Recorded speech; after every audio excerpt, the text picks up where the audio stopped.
안녕하세요. 내가 알 수 있는 모든 것 루크입니다. 오늘 영상은 노동소득, 사업소득, 투자소득, 우리 주변에는 이런 소득들이 있는데 여기서 과연 어떤 소득이 가장 가치가 있는 소득일까에 대해서 이야기하는 시간을 가져볼까 합니다. 먼저 여러분들의 생각은 어떠신가요? 왠지 노동소득 하면 뭔가 너무 힘든 것 같고 너무 바보 같은 짓인 것 같고 빨리 뭔가 사업소득이나 투자소득으로 내 재산을 불려야만 할 것 같은 그런 분위기가 요즘에 사회에는 좀 많은 것 같은데 정말 노동소득이 나쁜 것일까요? 아니면 사업소득, 투자소득 이런 것들이 가장 스마트하고 가장 좋은 소득일까요? 저는 개인적으로 세 가지 소득 전부 다 정답이 아니라고 생각합니다. 우리가 추구해야 할 방향성이 아니라는 것이죠. 제가 생각하는 가장 중요한 소득은 바로 놀이소득입니다. 내가 즐겁게 일하면서 벌 수 있는 소득. 즐거운 것까지는 아니지만 뭔가 만족해 하면서 제법 행복을 많이 느끼면서 벌 수 있는 소득. 저는 그것을 놀이소득이라고 생각합니다. 예를 들어 만약에 사업소득이 무조건 좋다라고 한다면 내가 은퇴를 하고 나서 나의 생계를 위해서 치킨집을 하는 경우에 자영업이긴 하지만 하나의 사업소득이라고 볼 수 있겠죠. 그런데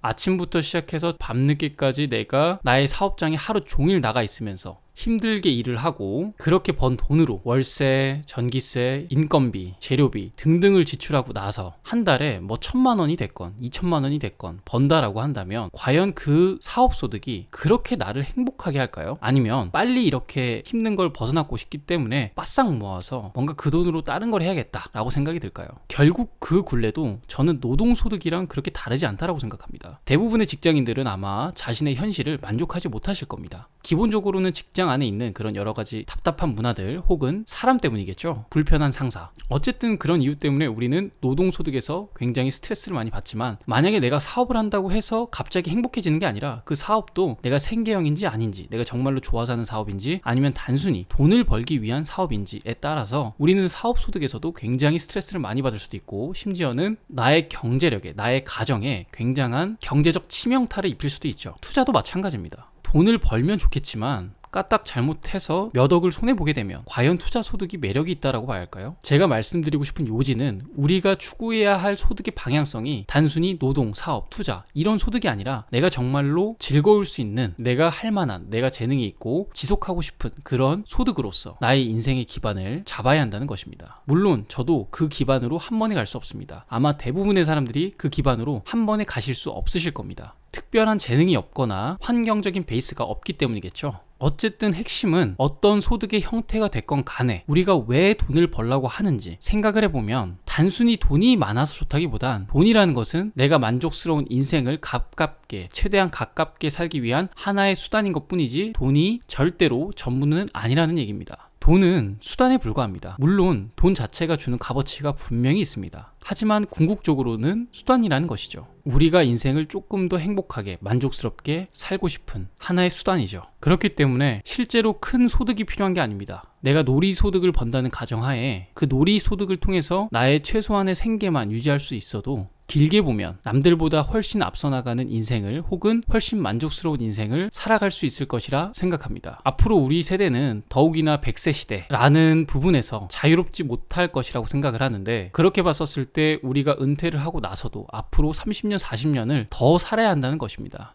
잘 한번 생각해 보시기 바랍니다. 30년, 40년이 얼마나 긴지. 그런데 내가 정말로 좋아하는 재능 있는 분야에서 지속해서 뭔가 계속 해나갈 수 있다면 남들이 괴로워하고 힘들어하는 30년, 40년도 훨씬 더 즐겁고 풍요롭고 보람있게 살아갈 수 있지 않겠습니까? 물론 여기에는 약간의 전략이 필요합니다. 나중에 조금 더 구체적으로 영상으로 말씀드리는 기회가 있을 것 같은데 제가 생각하는 전략은 두 가지입니다. 첫 번째로 적당한 시드머니를 모아서 마치 스노우볼처럼 내가 살아있는 동안에 거기서 배당금이든 월세든 뒤로 빼지 않고 계속해서 투자를 해나가는 하나의 시스템이 필요하고 두 번째는 내가 놀이소득을 통해서 최소한의 생계비로서 살아갈 수 있는 또 하나의 시스템이 필요합니다. 그렇게 두 가지 시스템이 동시에 작용했었을 때 실제로 나는 놀이소득을 통해서 내가 생계를 유지할 만큼의 돈만 벌고 쓰면 되는 거기 때문에 저축을 전혀 하지 않는다는 가정하에 그렇게 많은 돈을 벌 필요가 없습니다. 굳이 저축을 하지 않더라도 내가 일정량의 시드머니를 갖고 있다면 그 시드머니가 재투자를 통해서 연봉리 수익률로 계속 커져간다면 노후에는 상당한 돈을 가지고 있을 수밖에 없습니다. 그렇기 때문에 저와 같이 평범한 직장인들은 놀이소득을 통해서 나의 인생을 조금 더 보람있고 가치있게 살기 위해서 빠른 시간 안에 제법 규모가 있는 시드머니가 필요할 것입니다. 적게는 5억에서 많게는 10억 이상이 되겠죠. 그 정도의 돈을 재투자로 계속해서 굴린다면 아마 노후 걱정은 하지 않으셔도 될 것입니다. 그리고 내가 좋아하는 일로 즐겁게 돈을 버시는 방향으로 점점